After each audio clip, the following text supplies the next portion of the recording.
Hey folks, it's Frithgar here, how you doing? Welcome back to our garage tour here in FS19. It is a scene of absolute devastation.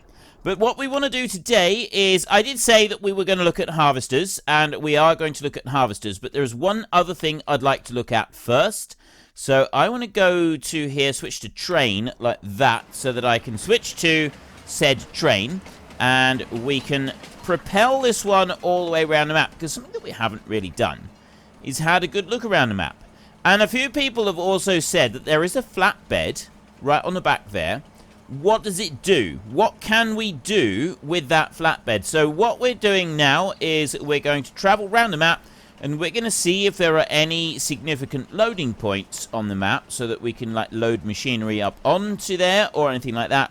Or if it's intended for bales and moving bales around the map, if we can put straps on it as well. So I'll bring this one out like this, and you can see that we've got the back one selected, and it's got fasten and unfastened tension belts, so I can put those on. Excuse me, belching all over the place. Right, I can't like zoom back out and see it, but I can see from here just on my screen that it is putting tension belts all the way across that flatbed. So we know that we can put tension belts on there. And then if I press G and I cycle through the machine, so we've got open cover there. We've got that one right there that we can open up. And then we go to this, the next one there, which is the big kind of basin type one. That one doesn't really change in appearance or anything. We go to the next one, which is the logs. That one's got tension belts on it, and you can see that one there with the logs on it has got, there, you can just see the tension belts on it right there. Going on and off right there. And then we move to the next one. That one's got a cover on it again, and you can just see there in the background, that one's opening up and then closing down. And then we move to the back one, and that is just the flatbed. So one big question that I have been asked is, can we put machinery on there, and does machinery get locked down with straps? That we haven't seen any like loading ramps. So there's no loading ramps in order to like load machinery. So you, like driving a tractor up onto a ramp, that doesn't seem to be a thing. We do have some fantastic views of the beach as we go up through. And we'll get some bales from the shop, and then we'll take them across. We'll use a loader of some kind, take some bales from the shop, and we'll just quickly plonk them on the train, and we'll see what we can do with that. And then we'll also take a few combines up to the field up the top, and we'll have a look at some of those, see them in action. This is what I'd like to do, is I'd like to see these combines in action. You can't choose to go off on a different route. That doesn't seem to be an option. So if I like press escape here and I look through, you've got that one goes down there, but you can't choose to go to it. So I'm pressing decelerate. And hang on a minute. I'm just wondering if maybe we could use that platform there. I don't think we can. I think it's too far. No, it's too far away. I was just thinking maybe we could use that platform right there for like loading stuff up onto. But no, I don't think that's really going to be an option. So if I slow this down here, as much as I can, I'll let it come over a little bit. Maybe we'll... No, we won't stop it on the road. I'm going to go just past the road, and I'll stop it there. So we'll stop that one right there like that. Okay, so then I'll go back to... I don't want to go to that one. That's a wonderful little armor track right there. No, I want to go to this bad boy over here. Except that I don't want to use that one at the moment.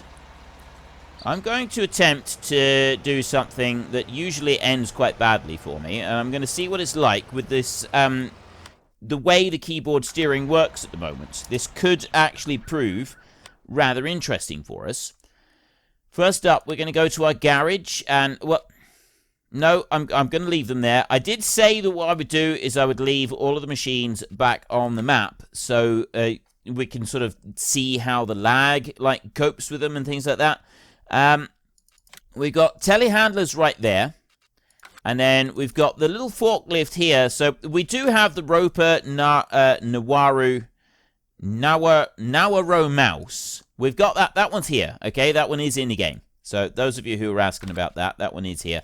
The Manitou forklift right here, there's no options with it. It is just the forklift as it is. So we're going to buy that one, and we're going to take a look at that one. And then if I come back out of there and back again, then we've got wheel loader. We've got this one here is our option. You can have Michelin, or you can have Trelleborg, or you can have the Nokian ones there. We'll go for Michelin on these, I think, and we will buy that bad boy. Yes, okay, and then back. We don't have any options for like buying extras for that. And what have we got? So you got the Kramer there. I'm not going to worry about buying a Kramer just at the moment. Telehandler. You've got a powerful one there, 120 horsepower. That one's 143 horsepower, 129 horsepower. So what is the difference between? Is it if they got like a longer boom on them or something? Is it a bigger one? That's the PS Plus. Okay, I'm very curious now. We need to buy all three of these, and we'll see what differences we've got. So we can buy that one right there. Yes. And we'll also buy this one right here. Okay, so we've got the Trelleborg or the Nokian tires on there. I'm going to go for those, and I'm going to buy that one. Like that. It's 93,000. And then we've got this one over here that doesn't look like it's a double... I was wondering if maybe it was because it was a double extension boom or something like that. Wheel setup is standard. That doesn't change. Communal there. I see. Right. So there's a bit of a change on those, but that's it. No, I was wondering if maybe you had like a double extension on one of these, which is why you had it different. But there doesn't seem to be any double extension boom on either of these, which is a real shame because the double extension is really, really good, right? It's like, seriously, it's an absolute godsend usually compared to just having a single extension. Back there. So what's the difference on here? That one's not a double extension. There's no way that is, surely. Anyway, that bit doesn't matter too much. What else did I want to do? You know, it'd help if we had some things to go on it. So we've got telehandlers, front loaders, wheel loader right there. Log fork, pallet fork, high dump bucket, and silage fork is all we've got with these. Pallet fork does actually pick up bales. I don't know how well. And the log fork, I want to test this one to see if the log fork will pick those up. Pick up bales with that one. So we'll take that one. Yes, okay. And then we can back up a bit. And you've got a silage grab and you've got a high dump bucket, but you don't really have much in the way of bale handling tech for the telehandler. Skid steer, we'll go telehandler on there, and we want a bale fork right there. You don't have any additional options with that. Doesn't seem to be anything at all for options with it. Yes, I want that one. Okay. Back. And then that's what you see. Those are your basics that you've got there. You don't have color options on these. No, I didn't actually want to buy that. Back and back. Skid steers. Front loaders. Everything's under front loader. You got it all here in front loader. Now, the thing about front loader is that you do actually have some additional options with these. You look in here. Not a huge number of additional options, but you do have the option to put some color on them if you want to. But I don't want to do that. I want to come back out of there, and I'll go to telehandlers right here. So I'll take... we've got a bale fork. I ordered one of them. I'm going to get a manure fork right there. I'll buy that one. Yes. Okay, and what else are we going to get? Is there anything else? I'll go with the pallet fork, I think. I'll buy that one. There we go. Right, back. Those of you who were asking about limits on consoles. Yes, there are going to be some limits on consoles. We've got, apparently there's like your standard limits. Now, this specifies wheat straw. I'm not sure if different straw does actually have different qualities, because that's specifying wheat. Whether now different straw comes in different colors, but for purposes of the game, you know, selling it and stuff like that, it all comes out the same color. I don't know about that, but it would be interesting to find out. So we'll also buy some round bale hay over here, and there I'll buy 8 of those. Yes. Okay. Back. Okay, I think that's probably enough to be going on with, so let's jump out of you. And we'll go over here. So this is our selection of different vehicles. First up, I want to have a look at this one. Now, I was using this one in the time-lapse. It is a wonderful little machine. I didn't actually have the controller, but I have now got the joystick. Yes, this is fantastic. Joystick is now mapped to this one. It doesn't look like the Manitou, the forklift. It does not look like it has a side shift available on it, which is a little bit of a shame. Side shift on a telehandler is absolutely priceless, and you see the levers behind his main lever there, those side shift levers. So all it does, it literally does exactly what you'd expect. It shifts the forks around sideways a little bit. It is absolutely invaluable. It makes a massive difference. I stopped that train right there before we went off into the shop. Seriously, I stopped the train right there before we went into the shop. It does go into the bales. Okay, now that's interesting to know. That is actually very cool to know. So we'll bring that forward a little bit, like that, and I'll straighten up. And then I'll start moving forward, and first up, I'm going to come out of there and stop like that. I'm going to lift it up a little bit like that, so it'll go into the middle of the bale. And then move right into the bale like that. And then it's a forklift, so you should, in theory, just be able to pick it up like this. As I see, as we move it back, it does have this whole thing. Like, I'm moving it there.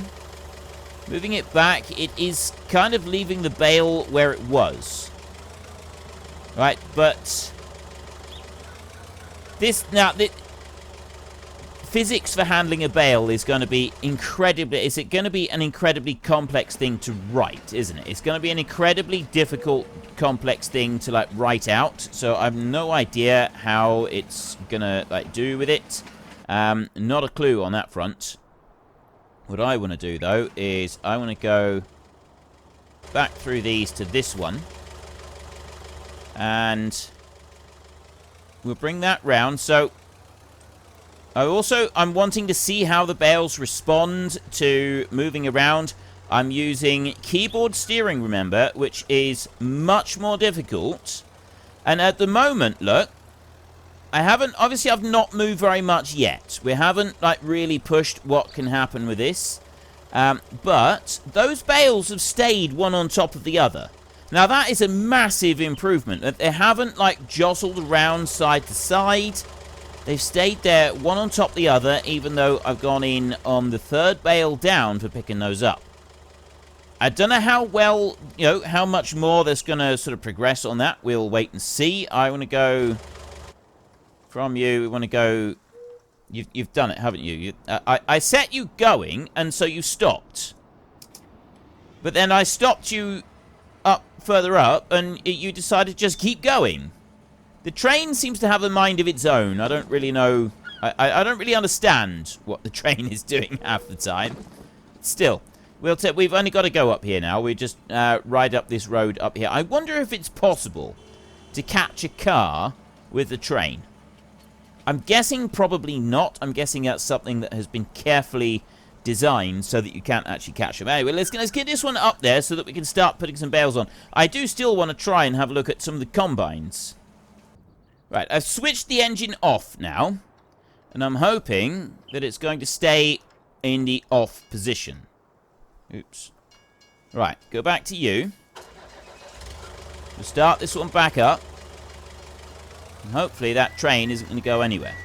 So while I was away from the bales, I think they may have moved a little bit.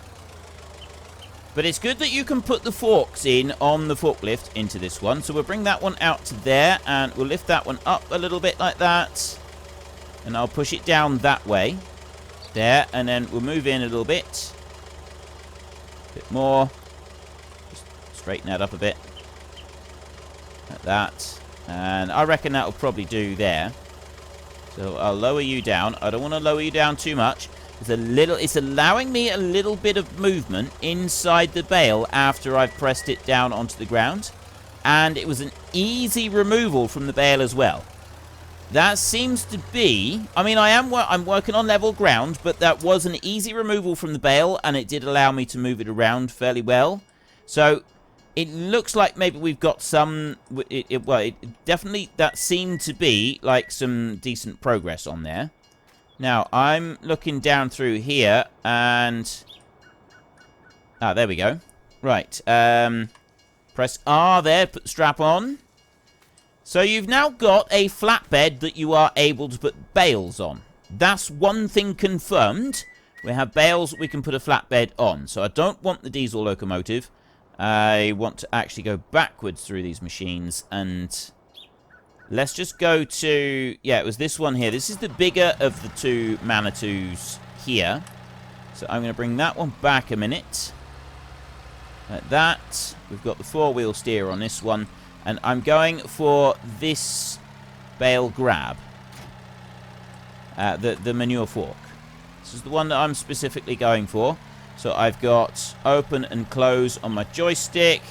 Raise, lower. That's looking good. I've actually increased the sensitivity of all axes in the game. I do have a bit of an issue at the moment with some of it. But generally speaking, it's working quite well. We've got a nice long extension on there. But it's not a double extension, is it? Still, it is a good long extension. So, I'm not going to worry about going to pick up a bale at the moment. That's not the thing that we're testing. This is the one more test that I want to do. We'll look more at the rest of the loaders in our next episode. Mainly because what I want to do at the moment is I want to put that one on there. I just want to bring that out a little bit like that. And put that down. I want to unhitch that manure fork. And then jump out of view. Right. It does not lock those into position. The next thing to find out, obviously, is does it allow us to move? Start that train up. And then I press that. Right, the train has gone and stopped.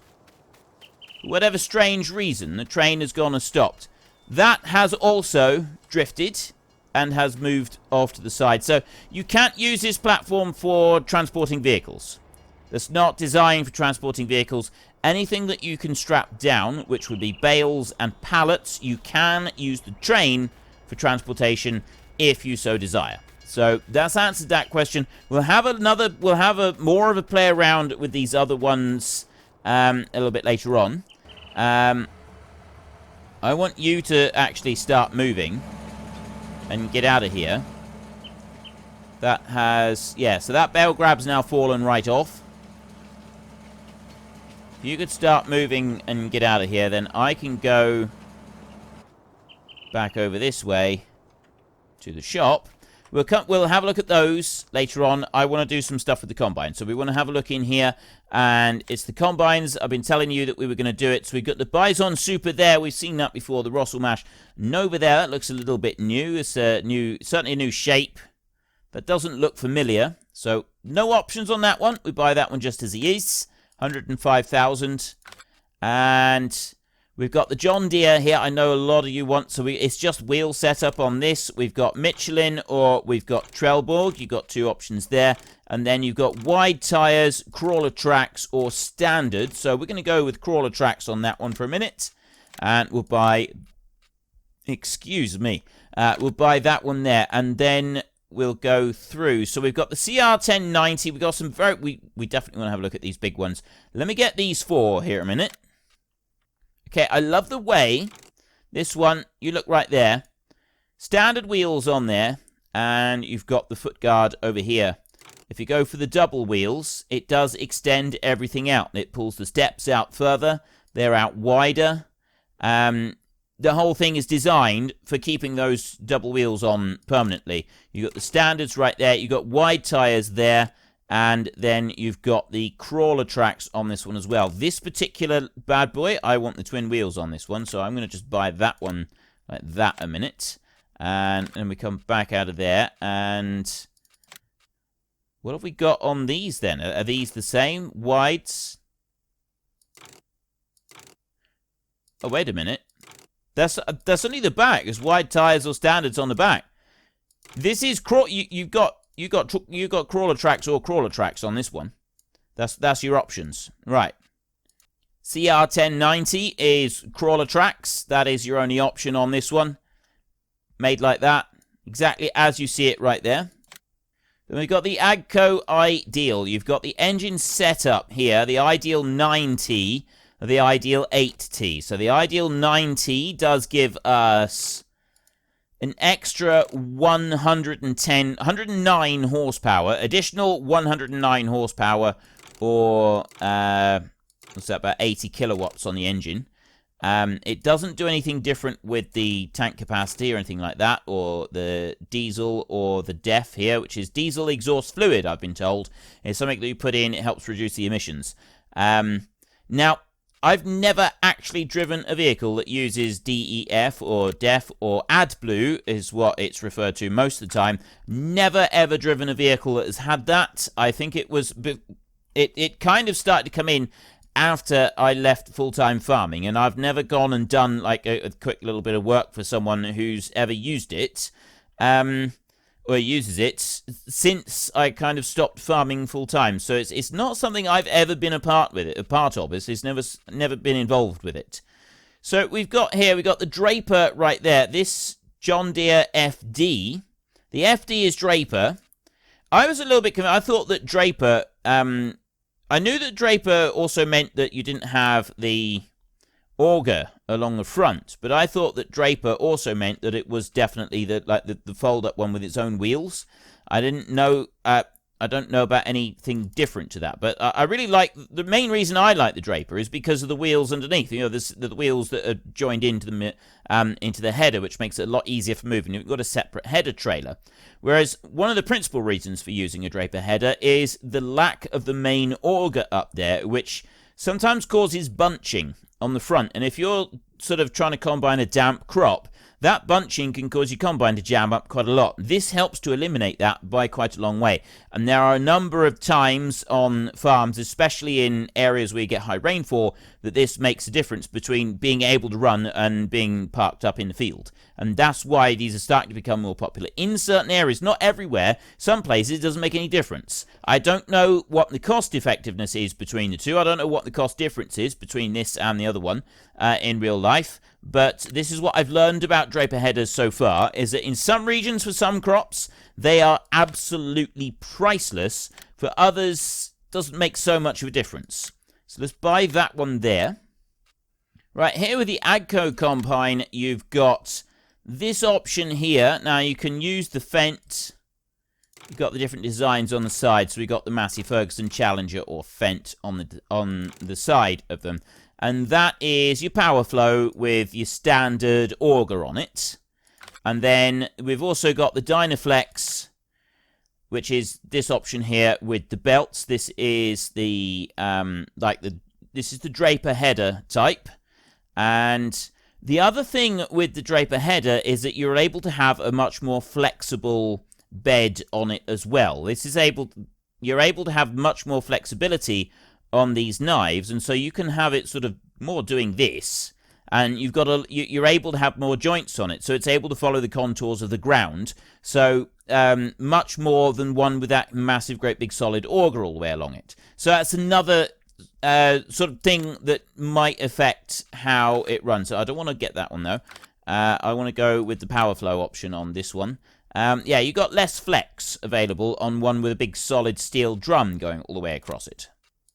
We've just spent $2.5 million on new machinery. Here's our combine. Not our combine, our, what do you call, running around. So I've got two right there that they fold up and they turn into their own trailers. The John Deere one, and this one here for the Agco, the 9T, we're using the Fendt option. Doesn't have these options for your own trailers. That's not a thing that we can do. So we're not going to be able to look at all of the combines today. I don't even know if I'm going to be able to get this combine here up to the field like I'd like to. It'd be good if we could. If we can get this one up to the field, that would be absolutely fantastic. But it's trying to get it through as well. We've got to kind of weave between all of this machinery. gently nudge that Manitou out of the way a minute. And let's get this one up to... We'll look at more combines next time. We spent longer than I expected looking at the... looking at more shop options and looking at the train as well. I have got... Well, actually, this is... by the time this video's out, I will have had a channel update video out as well. Kind of basically in place of a very final FS17 video. So I do apologise for those of you who really wanted an FS17 video. But I sort of figured it was better. We're going to continue on with this series for at least another week or two. Just so that I can explore other things that this game's got to offer. And we'll look at more stuff in the sheds, in the garage and that. If you want some episodes where everything is just basically lined up in a neat row and we go and look at from one to the other in a very sensible fashion, you're not going to find that here in my garage tours. I'm very sorry. Simulate, he's done an extensive garage tour and he's looking at mechanics for the game and stuff like that. So if you want a more serious approach, I didn't mean to shut that one off. If you'd like a more serious approach to things, then go and check out Simulate's gameplay. He's got a whole load of stuff that's sort of explaining how the different mechanics of the game work and stuff like that. And then, of course, you've got Snickerdo, who's doing a whole load of Let's Plays, and I believe he's exploring some of the mechanics as well. But yeah, you've got several options there for different Let's Players and different people, how they're doing things. My plan is to continue on with this. We're going to do roughly 30-odd minutes of just exploring all the mechanics that I can think of, testing everything that I can think of. If you've got things you'd like me to test, please make sure you make a note of it. Put it in the comments section, and I will try to act on it as soon as I can. I do record these a day or two in advance, so I can't always do it straight away. I will try, though. We will try and do all kinds of different things. I'd like to be able to explore a lot. So this is an additional series that will be running as an extra episode at 8 PM GMT each day for at least another week or two. It won't go much longer than that. By that time we will have had a look at some of the machines, we will explore some of what it has to offer, and then we'll call it quits, because I'm not going to get every single machine and run it in the fields. We'll have a look at some of them. Some of them will run them in the fields, and some of them we won't. We'll just sort of have a look and see how they work. Like this one here, purrs like a kitten, this thing does, doesn't it? That is very quiet. It's absolutely amazing just how quiet this thing is. That is very cool, actually. I don't know if it would actually be this quiet in real life or not, whether this is slightly dialed down. I do know that machinery is an awful lot quieter now than it used to be when I was full-time farming. I love this. Right, look at that. You can see the knives and the belts all moving. The knives are actually going backwards and forwards properly like they're supposed to, which is just fantastic. I don't think we have any kind of Dynaflex on these machines.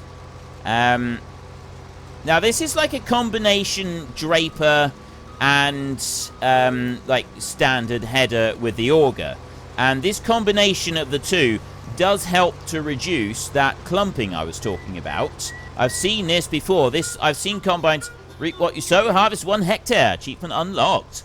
I have seen this before. I've seen this 20 years ago on I think it was a Massey Ferguson combine. It may have been a case combine.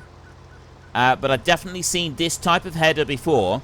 They used to use it for combining oilseed rape in particular. It was a lot better for that. You had a lot less header losses using that particular header than they did the one without the belt. They found it to be quite a huge bonus. That was going back a long time. I didn't even realize they still made belts like that, but apparently it must still be quite a good thing. So I don't know if does this help like reduce that clumping that I was talking about. I've not personally used one like this. I've only just like I said, I've seen it running like 20 years ago. That was a very long time ago now. Anyway, that is really all we got time for. I'm gonna stop that one a minute. Actually, I need to press H to stop that one. So we'll stop that one running, just like that, and we'll leave it right there. We'll see about maybe getting some crop later on. I want to go back to one of these. Let's go to this John Deere. So the John Deere doesn't have an option for folding up the spout. The spout stays stuck out behind it like that. The twin wheels look very cool. There's no denying that the twin wheels look very cool. Again, it's like, even though this is a Draper header, which I did previously and wrongly assume meant that it came with the own wheels like that, the wheel designs on it are apparently not a thing that comes as standard, because this is a Draper header that we've got right here. So I'm just going to bring that one. There we go. We can just. All I want to do is I just want to hook that one on so that I can swivel it round a little bit into the sunlight right here. So you can see where it's got the joins in the belts and those like yellow bits underneath. Apparently, there's a lot more flex on this, and it's not like a solid knife that goes all the way through. You know what? Let's jump out a minute and let's go around and have a look. Apparently, it's not a solid knife that goes all the way through, and that it is, in fact, in multiple sections, which allows for it to flex a lot more. It allows it to bend a lot more on the ground. I don't know if how accurately that's reflected on here. As far as I know, the yellow bits underneath are actually sensors, and that does aid in it bending or something like that, or whether that it rests on the ground and they're skids, and it skids along the ground so that it flexes with the contours of the ground. Not quite sure how that works, but I would guess it does also increase the cost. If the whole thing is able to flex like that, I don't know if that's like increasing cost of the header compared to a standard one or not. I don't really know. But anyway, that is what a Draper header is and how they work, from what I can tell. And this is the options that we've got in the game. In our next episode, we will run this John Deere up in the top. But right now, we have run out of time, unfortunately. So if you've enjoyed this episode, then please head down below and give us a like. And if you really enjoyed it, then please tell your friends all about me. Get them to come and watch as well. That would be awesome. And until next time, thank you very much for watching. This is Frithgar. Goodbye, and see you later.